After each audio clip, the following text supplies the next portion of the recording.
A man of many hats, which we'll get into. It's TV sports broadcaster Craig Minervini in South Florida. Craig Minervini. Oh, wow, Craig. That's actually pretty good. You got a crowd? Thank you very much. Great to be here, ladies and gentlemen. Here we are. Let's bring them in.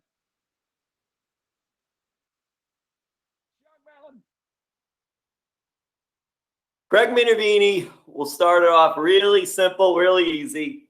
Who is Craig DeGeorge? Craig DeGeorge. I liked him. He was one of my favorite wrestling announcers. He was an alter ego. A job I had with the World Wrestling Federation. I went there. I signed a contract as Craig Minervini. I went to the first show as Craig Minervini. I was only supposed to watch at the Sun Dome in South Florida, University campus. And all of a sudden, a half an hour before that first show, Gene Okerlund says, "Hey, the big guy wants you to do something." Okay, great. And by the way, I want you to change your name. 25 minutes? That's how it happened. What was it about working with WWF, interviewing all the talent there?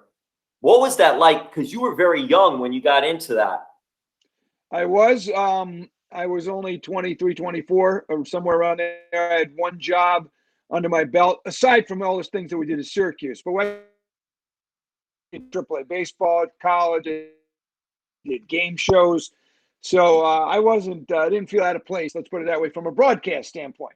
Now, what was different to me was, in this wacky world of wrestling, behind the scenes, which was something I didn't know much about. That was the challenge, is to get used to that.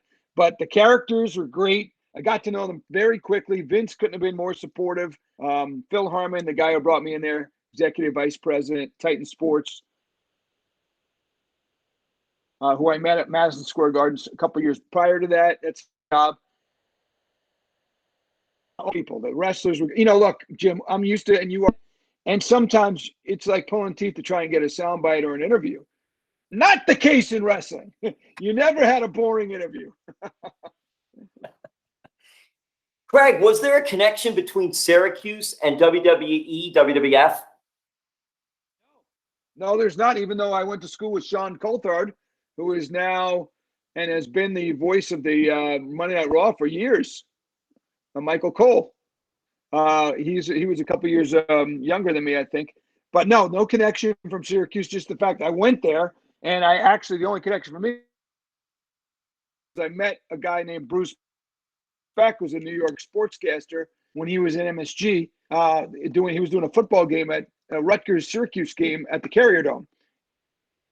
And I went up to him, I grew up on Long Island. I said, "Hey, are there any internships at MSG?" So he gave me the name of somebody. I contacted him, and I got that internship the following summer. And by getting that internship, which is a great lesson for anybody, by getting that internship, I made some contacts while I was in college. One of them was with this gentleman, Mr. Harmon, who went on to Titan Sports and called me, unbeknownst to me, that he even knew, too much about my whereabouts, and called me in West Virginia and basically job and pending an interview with Vince McMahon. What was that interview like? And did you know how big Vince McMahon was even at that time? Well, I knew he was about 6'3" and very bulky, yes. But that's not what you're talking about. Yes, I was aware. Listen, Jim, I grew up in New York. I watched Vince McMahon growing up, but then he was just a commentator for his father's business. And he was great, and I watched him very closely. I loved watching the wrestling interviews with Vince and the play-by-play that he did, and all of that, which was the same even when I worked with him. But I was aware how big the business was. I just hadn't been following it. Working in sports, my first job, I'm engrossed in that. So I didn't know much beyond Hogan and Savage, who the characters were. But I learned that quickly. I started watching about a month before I joined on and got to know all the key people and felt comfortable pretty much from the get-go. And Craig, when you were younger, were you a big fan?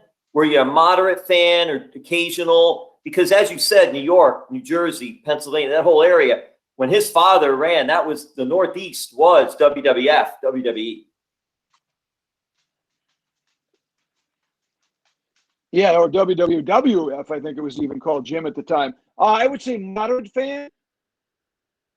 I would always flip around WRTV, which is where they aired that show as a kid, and I'd always watch. If I flipped around and wrestling was on, I watched a good chunk of it. But I was more of a fan of the television angle of how they, I was the kind of guy, I love the athletes, but I would be the guy who would hang around the TV booth or the radio booth at an Islander game, or, I was almost more into the announcers than the athletes. And, I loved watching the games, but to me, there was nothing like Bob Murphy saying, "Hey," to me. Well, hey, everybody, I'm Bob Murphy, and this is the Mets pregame show brought to you by Schaefer and Schaefer Light, premium taste and price right. Or Marv Albert. I was in the sound-alike contest, and there's coming to our left at the 8th Avenue end, and Bill Smith to our right at the 7th Avenue end. So Craig, you are one of the Albert brothers. I knew it. Yeah, I actually made it to the finals of the Marv Albert sound-alike contest, but I finished a pointing third. And Mike Fratello wants to talk it over. He does a Mike Fratello reference, broadcaster, Atlanta Hawk coach extraordinaire. And you mentioned Bob Murphy. When you said that name, I initially thought Kiner's Corner. Well, I got to get to know Bob Murphy when he did the Met games, and I was in the Marlins course, and he knew me because he lived in West Palm, which is where I work. So it was really cool. It's a cool thing, I think, for anybody, probably yourself, people could relate to, growing up putting as somebody as a hero and then getting to know them, and they know who you are by name. That's cool. And so Bob and I became friends. I got to interview him a little bit on our Marlins show. And I used to do a bit, Jim, when I was about 7 years old. Bob Murphy used to do a bit selling the Mets yearbook on the game. And he would hold the yearbook up kind of like, I have the yearbook actually in the other room, but he would hold the yearbook up like this and say, "The Mets yearbook is now on sale. 64 pages in full color. All the pictures are suitable for framing. It'll go great in your baseball library. Order your Mets yearbook for $1.25 to Mets Yearbook, Post Office Box 10, Shea Stadium, New York. Use the zip code 11368." It's great that you remember that. And I want to tell too, Craig, I'm in South So I Florida. did that We lived in bit- South Florida at the time, and we And he got goes, WOR. So I saw the Mets. I saw the Right. WWF, as you said, you're right. Before WWF, it was WWF. Watching those on midnight, we used to get it on midnight here on WOR, and Vince McMahon Jr. doing the commentary. I mean, that's to me was just classic times, classic sports, classic pro wrestling. And for you, Yes. it must have been just a very great time being in that area. Absolutely. Being a big New York fan, sports fan, my dad was a huge fan. That's why I got into it probably. I used to ref his hockey games, and, he was a big Rangers fan, Mets fan, Giants. On basketball, he used to say the last 2 minutes, but I would always flip over and watch a Knick game as well. Bernard King and even Willis Reed, back to DeBusschere and those guys. So I was an all sports fan, but I centered more on the other three than basketball until I went to Syracuse, and then I really got into hoops because it's such a big deal. We got to do games in front of 30,000. I loved it. In fact, I watched the game earlier. They were in the tournament, the ACC tournament, and I really got into it again this week, watching them play. So I have done the Heat games too, and I'll tell you what, when I covered the Heat for NBC over here and got, I can get into a sport. It doesn't take me long when you start watching for me to get into a sport, no matter what it is. So, and I've done some offbeat stuff too. Put about 4 leagues out of business single-handedly. So I like all sports. Not kidding. Roller hockey, UFL, a fight league. They all went after I started my XFL. Craig, come on, Craig. Just do it. Come on. Because, hey, but I'll say this, though. I think that the pluses far outweigh the minuses.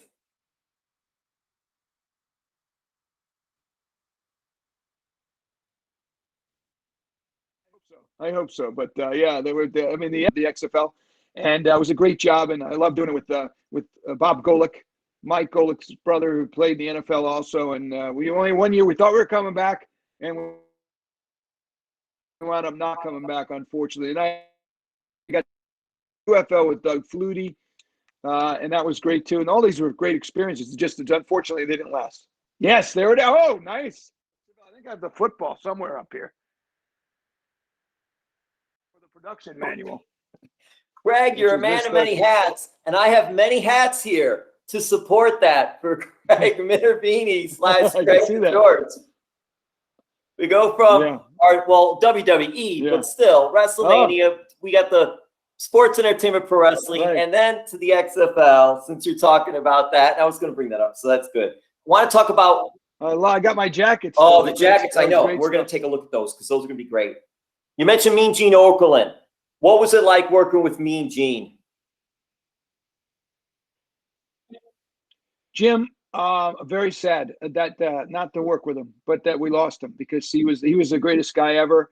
And I had tried to connect with him a few times. He called me, I called him. We text back and forth. We almost saw each other about 5 different times. One time I was in New York. He was in Brooklyn. He had a show.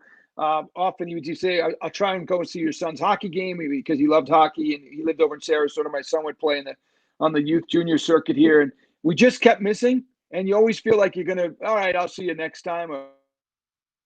And it never did. And it's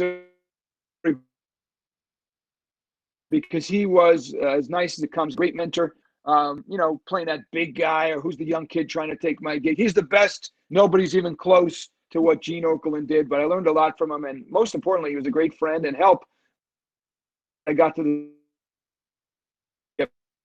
he could not have been nicer.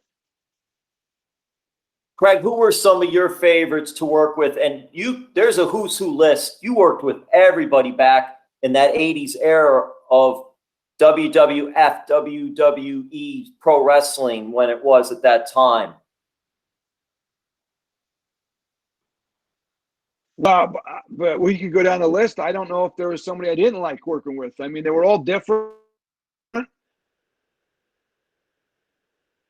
The one thing that I got there by Phil Harmon was that Vince is basically like the puppeteer, and he can actually do all of the puppets, the voices, the characters, even better than the wrestler could do himself. I mean, he would go on a 2-minute spiel, say something like this without stuttering, like Macho Man, like Hogan, like whomever, and it was unbelievable to watch that. And I got to interview all those different characters. And they were all different. They all treated me like, get out of my way, kind of. But they were nice, to me off stage. And then on stage, I was just, the idiot TV guy, right? Getting elbowed or pushed or, I didn't like the snake Damien too much. I wasn't a fan of Damien. And didn't really care for do-si-doing with Hillbilly Jim on national television. That wasn't a career thrill. Or getting Cowboy Ron Bass to snap that. What do they call that thing? That was it Betsy? Whatever it is, that whip. Betsy, oh my God, he almost killed me 3 times doing that, or getting elbowed by Andre the Giant at the Spectrum when I'm doing an interview. I'm holding my arm way up, trying to hold it up. And he had a way of stopping before he continued his next sentence. So I'm holding, actually, it was my right arm like this. And he pulled a minute, right? So after he stops talking, all right, I'll show. I was on the Prism, not on the network. Prism only in Philly. Anyway, I grabbed the mic and he grabs the mic with his left hand like this, pulls it away, and with his right arm elbows me right in the gut as he goes, "I'm not finished talking yet." And welcome to the WWF, folks. Here, what am I getting into here? I hope you had good medical insurance at the time. I think that was one of the good things about Titan Sport medical plan. Yes. And you've done so many interviews, and there were long days where you guys would just go to one place, whether it be a room at a conference room or a hotel room area, and just one interview after the other. What was that like, Craig? And just was that like a first to do something like that for you? Well, for me, it was because it was so unusual. But remember, back in those days, young fans wouldn't know this, older fans would. Interviews in, let's say, 60 probably to 80 markets were custom for the next show that's coming to town. And I don't know when they started that, but let's say 3 months out, you're coming to Indianapolis. For 3 months, you'd have a localized interview, 3 of them, 2 minutes and 24 seconds long in each show. And there were Superstars and Challenge were the 2 main shows. So these interviews had to be done on a weekly basis for the markets they were going to. And then in the other 200 markets or whatever the number was, they would have a generic interview run where just about the feud that was going on. But for the most part, they were customized to we're coming to the Von Braun Civic Center in Huntsville, Tuesday. I'd read the card, bring the guy in. And then the next one would be, we're going to the Springfield Civic Center or the O'Hara Arena, wherever that was in Ohio, or, and the card would be there. And then after about 10 or 15, Hogan would always go, okay, brother, bring it. He would warm up with Erie, Pennsylvania, and smaller cities, Austin, Texas, and then all of a sudden bring on New York and LA.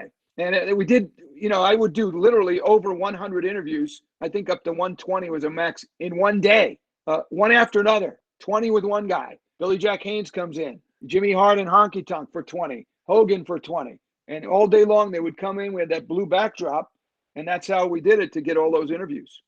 And Craig, when they're doing it too, do you see their levels going up and down? You can tell right away, oh, this one's really got it. This one can do it. Where others, it might be a little harder just because they're doing so many at one time.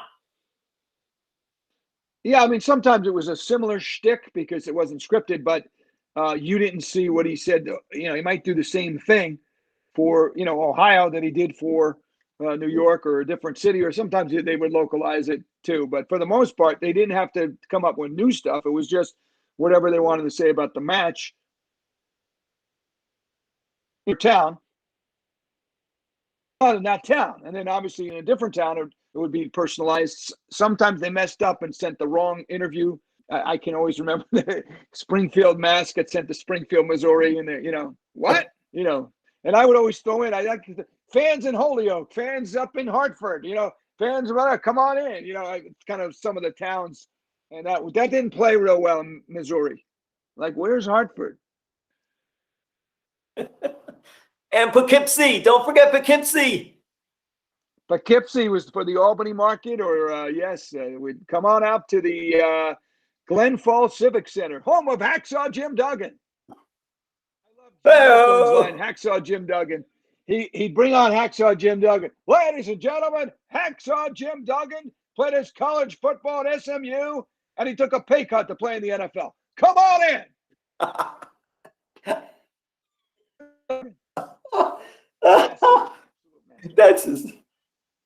That is so great.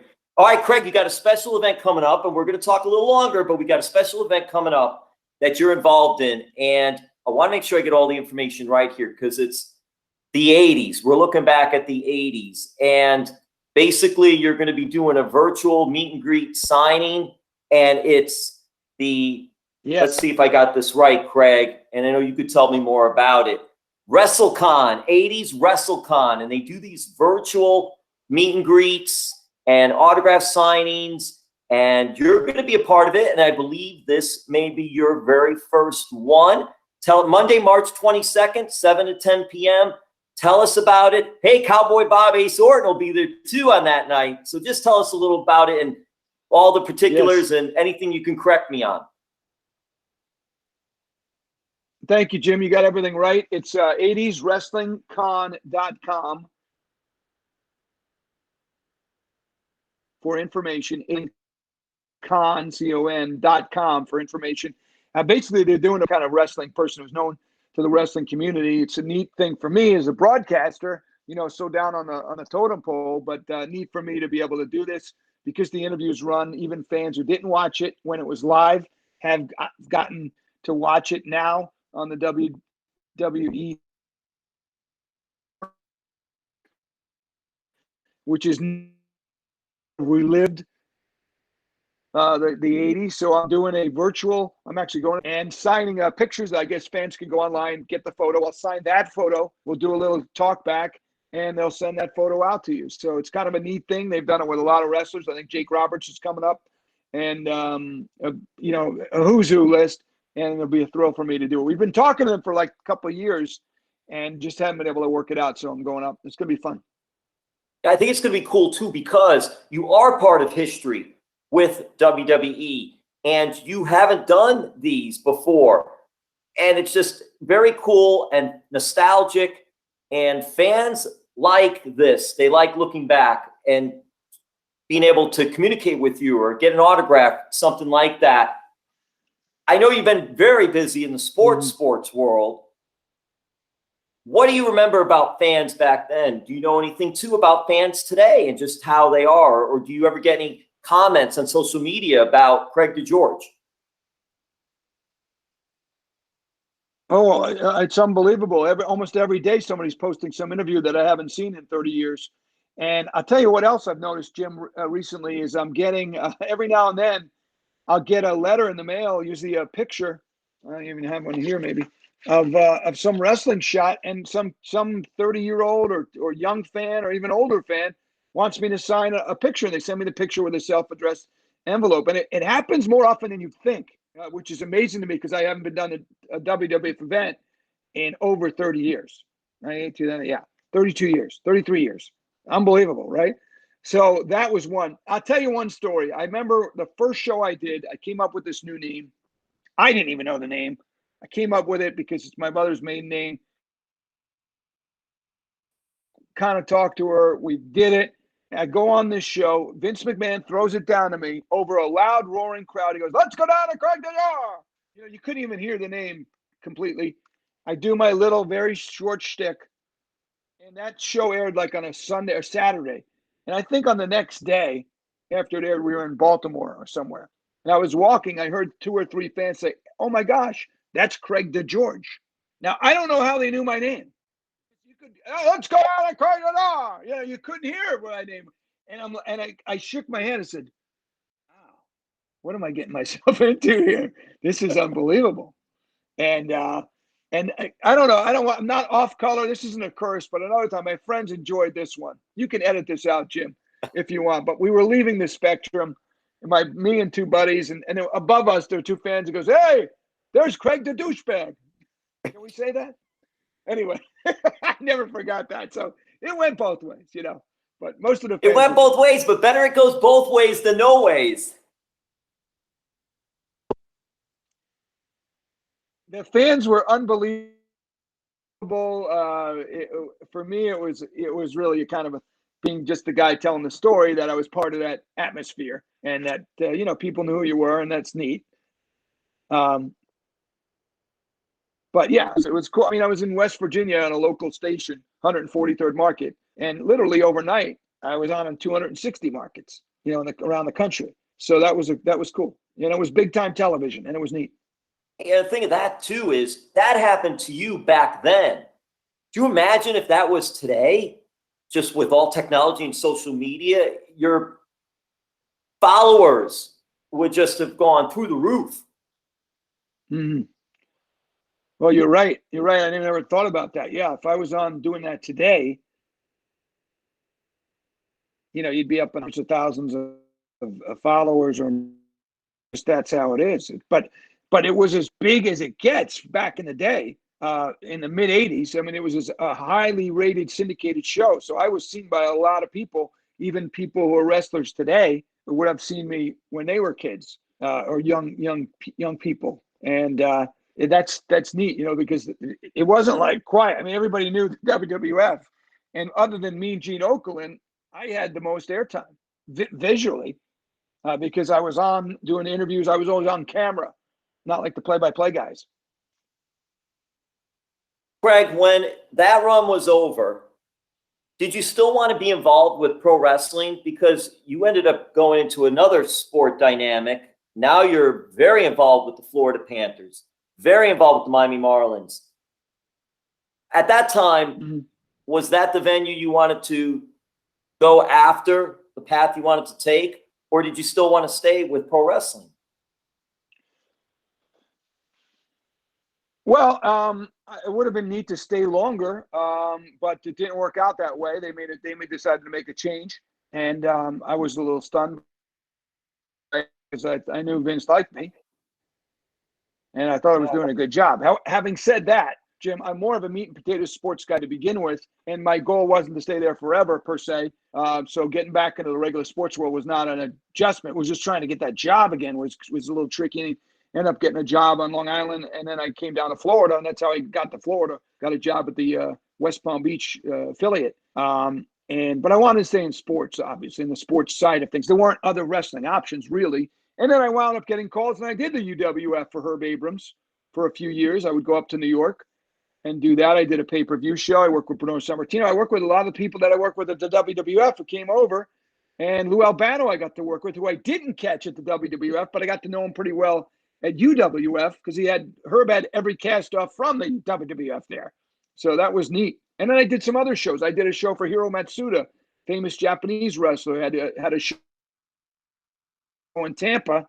They were videotapes would come in from, it was a very strange combination of Japanese and Mexican wrestling. I remember Jushin Thunder Liger was unbelievable. Great athlete. And I would do the show with Oliver Humperdinck. And I don't know where it aired. I never saw one.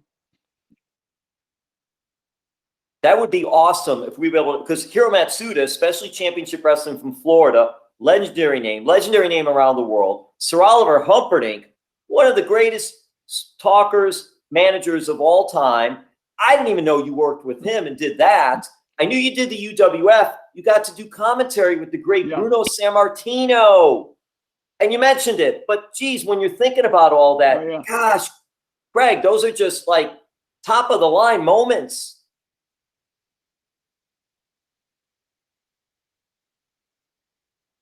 Yeah, UWF show was fun. It was also on national television. It was on Sports Channel America.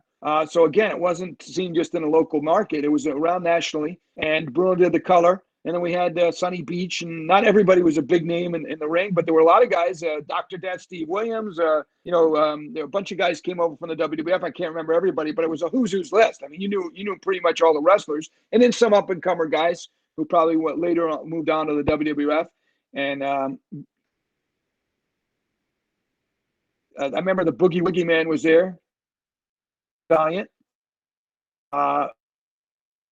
Very thin by the time we saw him, dude. And Jim, there was a show we did it was a pay-per-view show, and he came around the ring, and he had all those tattoos and very, very brawny. And he kissed me, unbeknownst. Got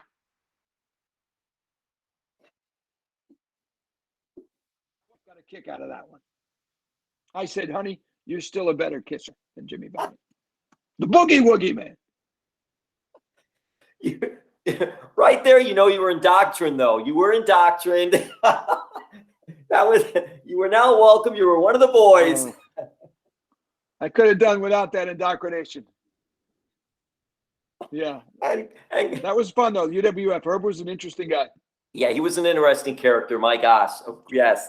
But we're mentioning those names and Bruno. I was huge into Bruno, so that's just legendary. Hey, you still have some old. Speaking of, so fans when they're able to see you on Monday, right. What I'm gonna say is, will Craig Minervini / Craig DeGeorge on Monday, March 22nd. Yeah. I'm Craig DeGeorge. WrestleCon, you're Craig DeGeorge. WrestleCon. So will Craig DeGeorge have any of that old jacket, those great jackets that I love? I'm gonna dust it off here. Yes, I can. This one was cool. This one here. Oh, the powder blue. This is my favorite. That one pops. You know what I think of when I see this jacket?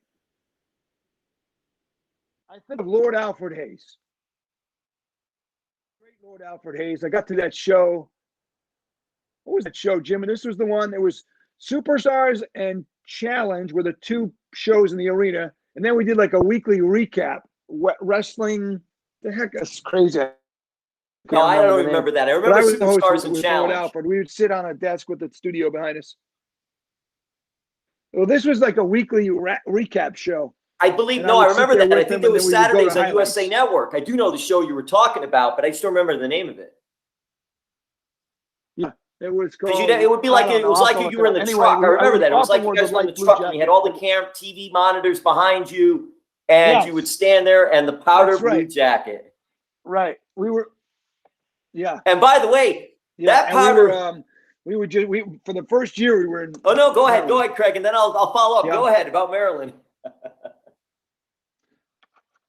No, I was just saying we were in Maryland the first year because they didn't even have a studio in Connecticut. Vince built the studio the next year, and that's when we went to Connecticut. I used to have to go to Maryland. I would fly from Long Island to Baltimore all the time, every week, and go to Owings Mills, Maryland, to a production house there.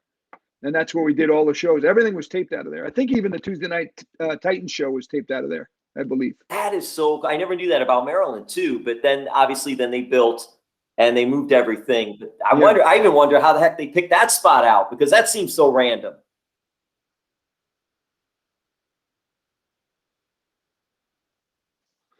It's down there. I don't know why. And maybe they did the Titans show in the studio in New York.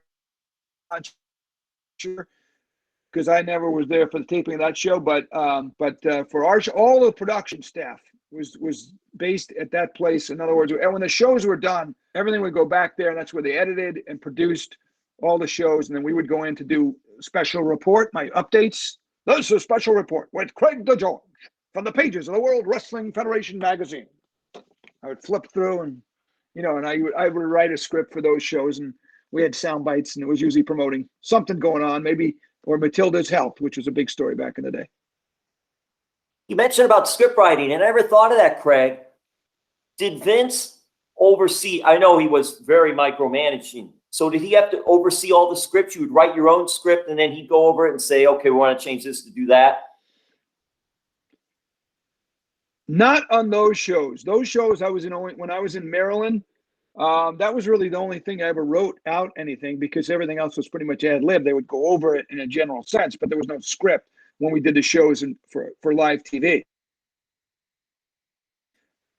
But the show when I would do a special report or an update, we would have certain sound bites that we'd have to get to, whatever the topic was, from the pages of World Wrestling. And then I would write a script for that. We had a teleprompter and switch cameras and all that. But no, he never, not to my knowledge. I mean, I don't believe they ever sent those to him. There would be a producer that worked on hand. Occasionally there would be some changes, but for the most part, I went to school for broadcast journalism. There's a certain way to write for the ear, oral, they call it, AUR. You write for the ear, not the eye. You don't get a second simple than you would in a magazine, because you don't get to reread it. You only get, there was no VCR or deep to turn it back, So there's this way to say it and a way to write it and an active voice and all that stuff. So I would write it, and pretty much it was my script. I think that part right there in itself is very interesting, because here's a young, up-and-coming sports broadcaster, and you were given a little bit of freedom to do some of those things in that world. A little bit. Yes, a little bit. In other words, we had a point to make, right? It was just my words, my style per se, that would, the way I hammered it out. And for the most part, I'm doing it like I think one of the reasons, Jim, they hired me is that I was a sportscaster. I'm a sportscaster by nature. So I'm not a screaming wrestling guy, that the typical wrestling announcer, or maybe didn't have a sports credibility. Some guys would just sort of. So I was more of the anchorman / reporter, and that's the role I played, and it was natural for me to play that. So for the most part, they let me go and write what I wanted to write. That wasn't always the case, but for the most part, that's how it was. Anchorman, Ron Burgundy, San Diego or San Diego? Stay classy, Baltimore. Stay classy. And that's so great. Craig, you had that blue jacket. And when I saw the blue jacket, by the way, Craig also works for the Miami Marlins.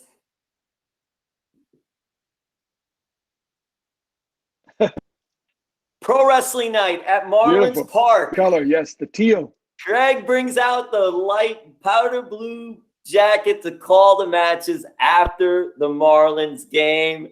What was that whole thing like? You just another great experience. That was fun. They set up the ring, and I remember Tom Kohler and a couple of our guys, I think AJ Ramos, really got into it. They loved it, and they had that aluminum thing, the can, and they were practicing, and Goldberg told them to really hit him.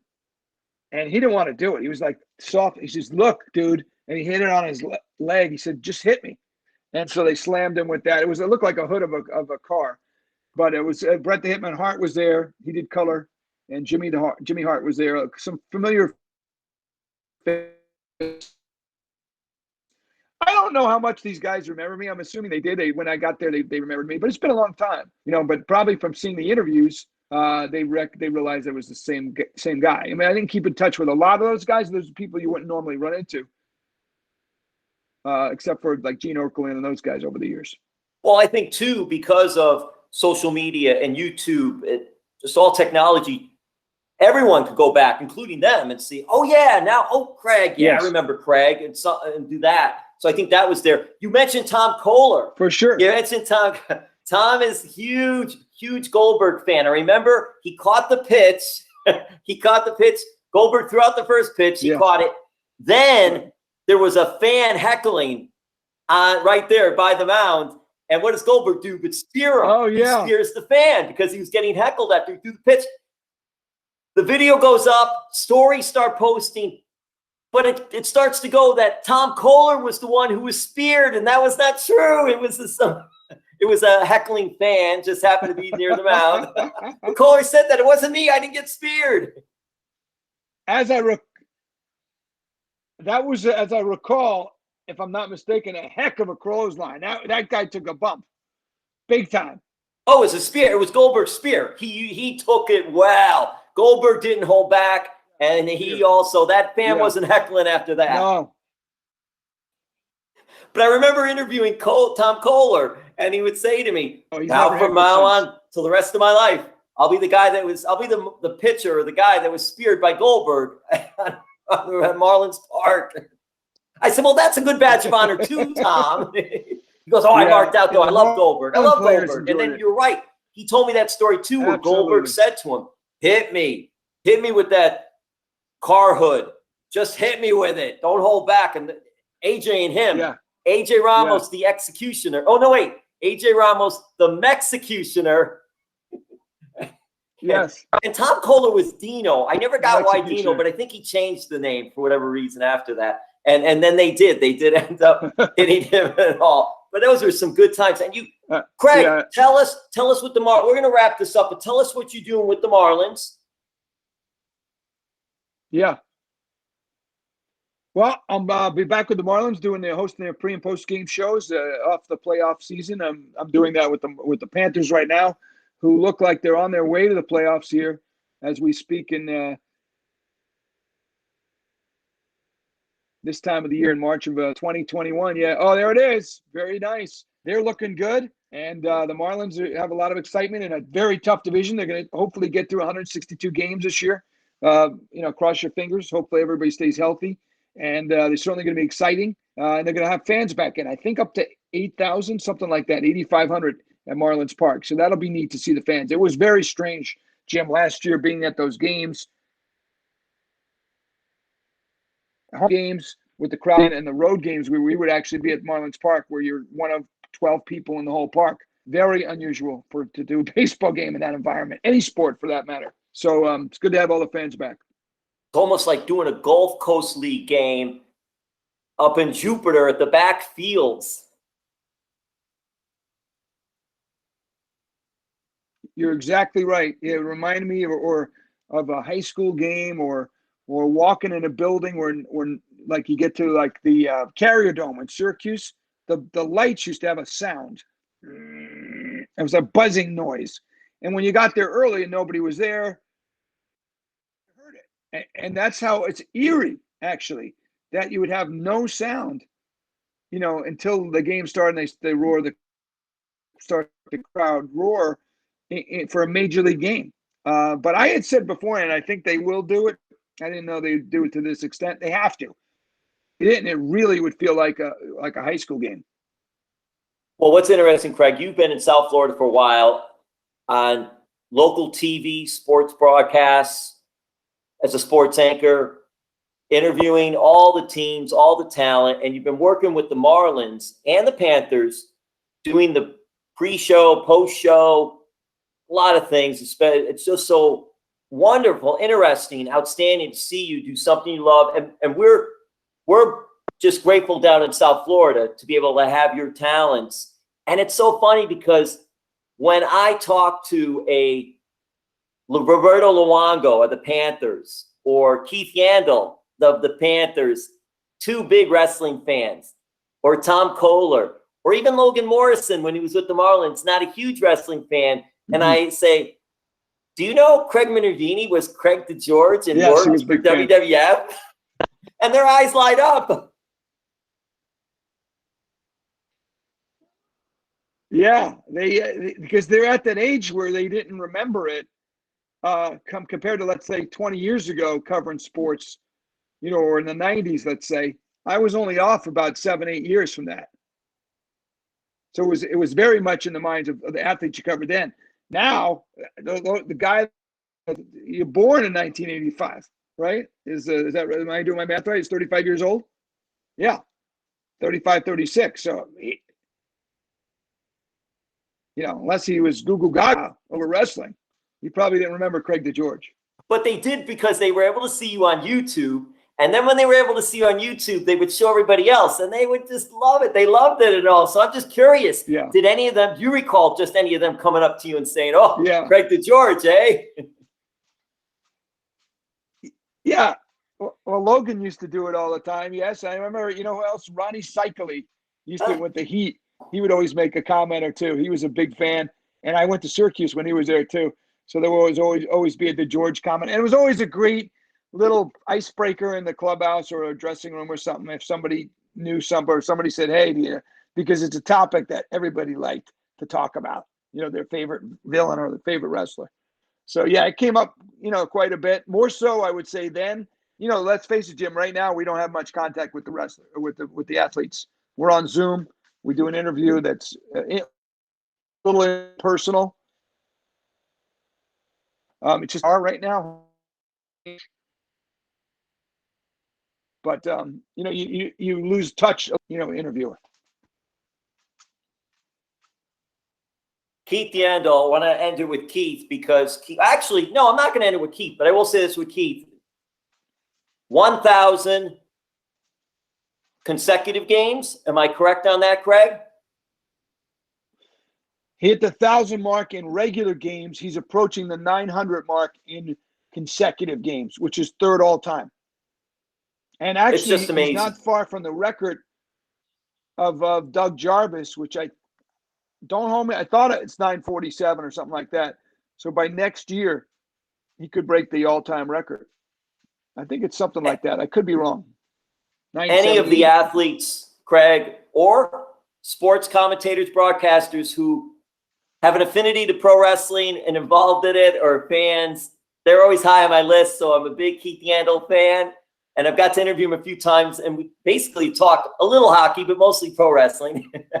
And what is just this team? We'll get with the Panthers, and I had one more thing to touch with you. But this team and how they're playing and the comebacks that they're making. And last night, Keith had a huge assist on the tying goal, which was really cool. 3-goal comeback in the third period, and then they went into overtime. But what has it been like with this year's Panthers finally? What's nice to hear? I was just talking to one of my bosses at Fox, and he said our ratings are way up. For a while, no one was watching the Panthers, unfortunately. It's nice to hear you asking me about them. It's nice to be in the street and somebody say, hey, how about the Cats? Or I still referee ice hockey games down here. And sometimes somebody says, are you? And I'll say, it's not me or a joke. But, there's a lot of talk around the rinks and the community now about hockey. And it's a sport that's near and dear to my heart since I was a kid through my family. And my father used to play. So that's the best thing to me is that they're re-engaging with the community. It's a long go. If you go on a playoff run, get to the play, you really can build up that fan base that you lost a little bit over the years. Exciting hockey is fun. Hopefully the fans will be back even more than they've been allowed to come back right now. The comebacks have been great. The coach is outstanding. Bill Zito, the new GM, has done a great job changing the culture a little bit, bringing some new guys in. Been a surprise, I think, to a lot of people that they're this good. And hopefully the second half of the year will play out the same way. But right now they're playing great hockey. And the Marlins that you had mentioned, what an incredible season they came off of, because anybody outside, teams that always seems to me, athletes and teams, they always believe they're going to do well.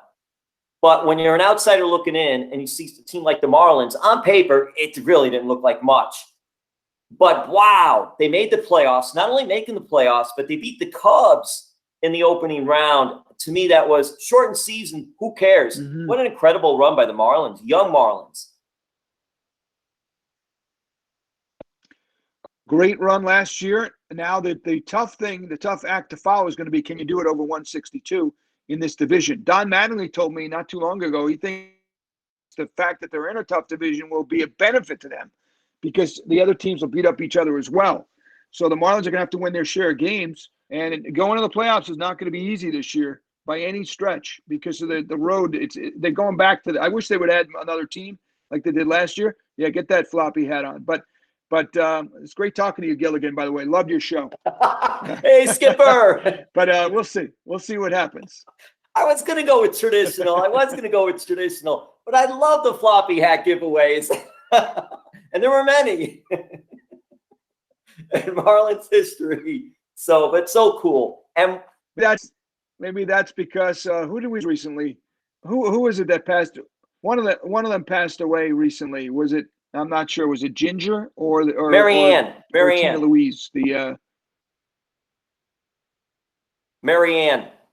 Who? And that was Dawn Wells. Dawn Wells. Yeah. And I think we lost Mrs. Howell some years ago. Right? I don't know for sure, but I'm going to go with Craig. If Craig Minervini says it, then it's gospel. Yes. No,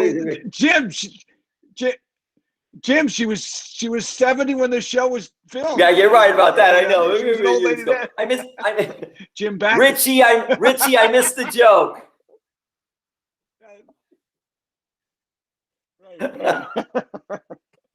We can talk about next time. We're going to talk about Richie because that was a whole other thing about Richie. Is he a pro wrestling fan? How does he do the comedy bit? We'll do that another time because we're going long, which is so cool because I love this. All right, so we'll end it with this because you mentioned them already. I was going to bring it out. I was going to bring it out at the end, but I'll bring it out now. So you were a part of the first original XFL, and now The Rock, Dwayne Johnson, and Danny Garcia, his former wife, business associate, do so many good things together, unbelievable. Now Danny's like running the XFL, and I'm just curious, Craig, could we maybe see Craig Minervini in the new XFL?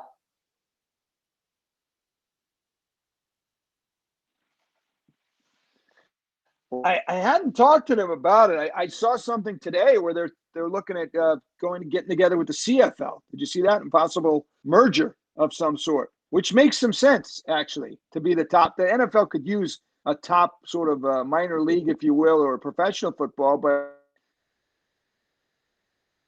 not as level, which is the NFL. So that's why the XFL, I thought, had good standing, and also the UFL games that I worked on with Flutie back in 2010 or 2011, whatever year that was. So I think it's exciting. I think it's good for football players to have another outlet, and also to not compete directly with the NFL, but maybe to be a feeding ground. Because a lot of guys, I remember Graham Gano was in that league that I did, the UFL, was one of the top kickers, and Tosca, what's his name? Great. He's another kicker in the NFL. He's very popular. And recently, I was well, maybe I shouldn't say recently, but several months ago, I saw somebody with a mask on, and I was like, I know you, and his name was Jay. So I said, Craig, and after I said, are you in sports? And he said, I was in a restaurant. And he said, well, I was. I just got fired by the Jacksonville Jaguars. And then I realized it was Jay Gruden. But I said,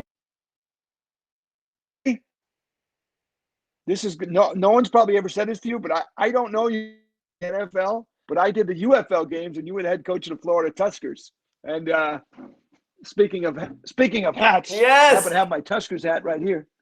And they went to the championship. They went to the championship game at Rosenblatt Stadium of all places and played I think it was the Vegas club, Las Vegas Locos or something, whatever they were called. And actually, Jay kind of moved on from his success in the UFL. So there's your Tuskers. Another that I don't have business, by the way. My God, and that hat I don't have because I would have worn it for sure. That is such a cool hat. I think the UFL and the XFL, they may not have done well financially, but no one can downplay the hats and the mascots of the UFL and the XFL. Some of the coolest around. Absolutely. Don't forget the cheerleaders. They were pretty good too. They were pretty good too, Craig. But Craig, you're going to now see, I'm not going away. Hang on, Craig.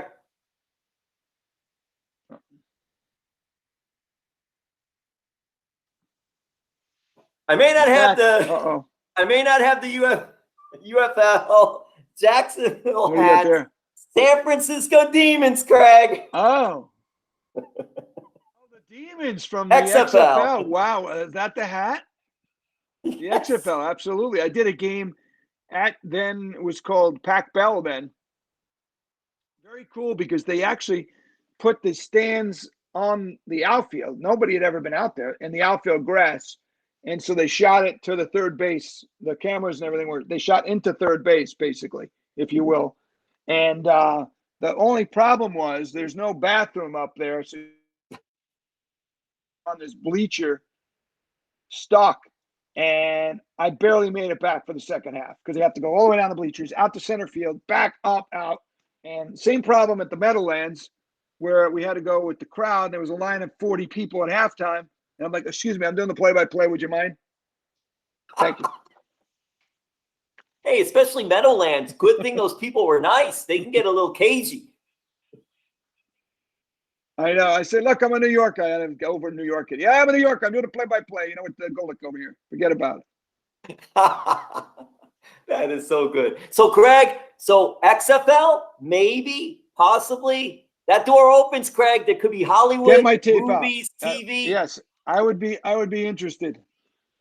I would be interested, absolutely. And don't forget 80s con.com. Go there for the information, sign up, and it's March 22nd from 7 to 10 p.m. 80s WrestleCon, 80swrestlecon.com.